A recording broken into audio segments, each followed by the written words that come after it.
Going through Monday's log from the weekend here, it looks like it was a relatively slow weekend overall, but there are a few aggravated assault reports that are listed today. There's one I'll touch on that happened a little before 3:30 p.m. yesterday. In this case, the 21-year-old victim had been brought into a local emergency room after she had been stabbed during an altercation. Officers investigating the incident were able to follow up with the victim and a witness on scene, and they said that the victim had been in a parking lot near the 800 block of West Bailey when she was approached by the suspect. The witness said that the suspect had pulled up in a vehicle, approached the victim as she was walking, got out of the vehicle and said something along the lines of, "You owe me money," or "Give me the money that you owe me."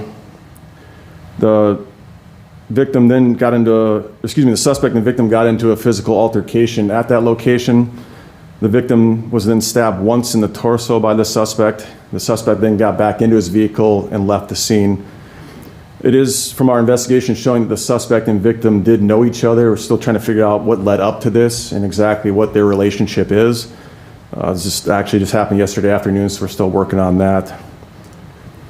A few hours later, the suspect was located at an address in rural Harrisburg and taken into custody by Lincoln County Sheriff's deputies. His last name is Lehne, first name of Allen, Allan, a middle of Hans, Hans. 61 years old of Sioux Falls, and was taken to jail for aggravated assault. Last update on the victim is that she is in stable condition at this time. So, any questions on that?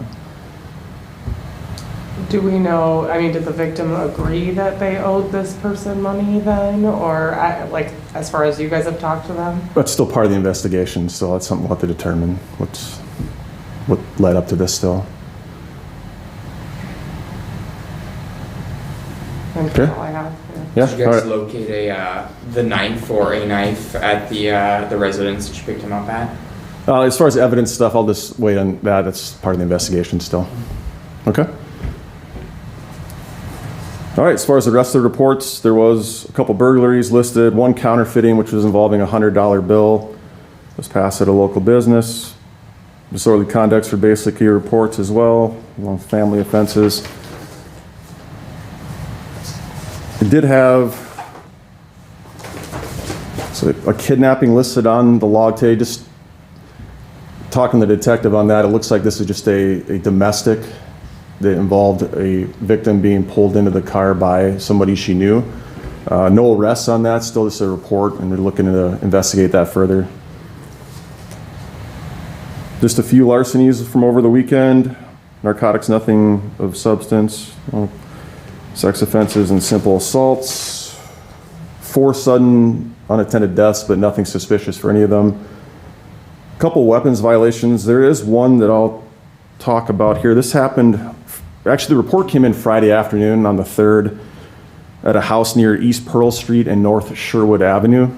A resident of this house had found multiple broken windows on their house and called the police. And when officers got on scene, they were able to examine the exterior of the house and found a total of 8 bullet holes in various locations on the house. At this point, there are no suspects. No one was injured during this incident. There were 2 residents inside during the incident, it sounds like. Follow up with some of the neighbors nearby. One of the neighbors did say that they heard what they believed to be gunshots between 4 and 5 a.m. on October 3rd. But at this point, the investigation is still ongoing. I'm still working on trying to figure out who's responsible for that one. Questions? And that is all I have, unless you have anything else. All right, have a good day. Thank you.